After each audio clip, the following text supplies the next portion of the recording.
जो ये कॉन्फ्लिक्ट चल रहा है अज़रबैजान और आर्मीनिया के बीच, इसके ना चलने के काफ़ी कारण हैं जो ज़्यादा ना चले ये। पहला है कि एनर्जी, जैसे कि वहाँ पे साउथ गैस कॉरिडोर गुजरता है उस एरिया के बीच से, बाकू से लेके सियान और बाकू से लेके सुप्सा पाइपलाइंस वहाँ पर हैं, मेडिटेरियन की पाइपलाइंस जाती हैं वहाँ से, ब्लैक सी पोर्ट की पाइपलाइंस जाती हैं वहाँ से। ट्रांसपोर्ट के क्षेत्र में अज़रबैजान से जॉर्जिया का हाईवे जाता है, E60 ईस्ट वेस्ट हाईवे जो है, जो कि अटलांटिक कोस्ट लाइन फ्रांस से लेके कजाकिस्तान जो चाइना के साथ सटा हुआ है वहाँ तक का पूरा सरफेस कम्युनिकेशन है, और बेल्ट रोड इनिशिएटिव भी जाती है वहाँ से। और कम्युनिकेशन में काफ़ी फाइबर ऑप्टिक केबल्स जो संसार की हैं वो वहाँ से गुजरती हैं, सेंट्रल एशिया से लेके यूरोपियन यूनियन तक। तो काफ़ी डेटरेंस होगा इस कॉन्फ्लिक्ट को एक किसी महायुद्ध या किसी विश्व युद्ध में बदलने में। और मैं समझता हूँ कि रूस में क्षमता है, क्योंकि रूस ने ही ये दोनों देशों को काफ़ी असला बारूद से लैस किया है पिछले कुछ सालों में, तो रूस इन पर कंट्रोल कर पाएगा। तुर्की और पाकिस्तान जो भूमिका निभा रहे हैं इसको और उजागर करने की कॉन्फ्लिक्ट को, मुझे नहीं लगता कि वो उसमें सफल होंगे। तुर्की की तो ये एक स्ट्रेटेजिक मिसकैलकुलेशन है कि उसने सोचा कि वो नेटो का सदस्य है और आर्मेनिया CSTO का सदस्य है, तो हो सकता है कि कोई ऐसा युद्ध हो जिसमें कि रशिया और अमेरिका एक दूसरे के खिलाफ हों। और मैं समझता हूँ कि हो सकता है पीछे पीछे ये एक चीन की साजिश हो, किस तरह से संसार का ध्यान बटाने के लिए।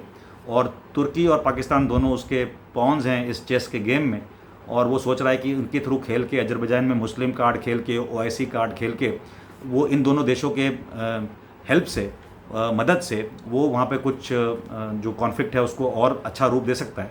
मैं नहीं समझता कि ये इसमें सक्षम होंगे। आप देखेंगे कुछ दिनों बाद ये थोड़ा और डिफ्यूज़ होगा। दोनों ही देशों के पास जो असला बारूद जो आया है ज़्यादातर रूस से, उसकी कोई क्षमता है और कुछ लिमिटेशंस हैं कि वो कुछ दिनों बाद वैसे ही ख़त्म हो जाएगा।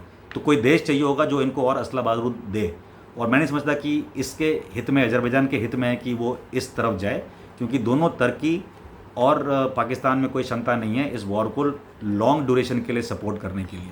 और पाकिस्तान वैसे ही अपने घर में घिरा हुआ है, गुलाम है चीन का, LC पे टेररिस्ट भेजने की मुहिम करता रहता है, तो उसके पास कोई ऐसा सैन्य शक्ति नहीं है। भारत के साथ लड़ने की सैन्य शक्ति उसकी एक हफ्ते से कम की है, 3 या 4 दिन की होगी मेरे ख्याल से।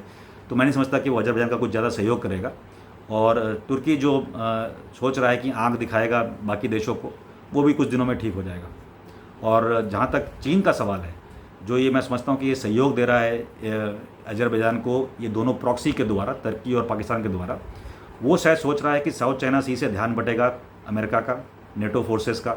अमेरिका में इलेक्शंस आने वाले हैं, शायद ध्यान बटेगा। तो मैं समझता हूँ कि इसका जो सूत्र है ये रूस के समक्ष है, और रूस इसको बखूबी ठीक से हैंडल करेगा और इसको डिफ्यूज़ किया जाएगा। तो कोई वर्ल्ड वॉर या कोई विश्व युद्ध होने की कोई इसमें भी क्षमता नहीं है इस कॉन्फ्लिक्ट में। आगे देखते हैं क्या होता है।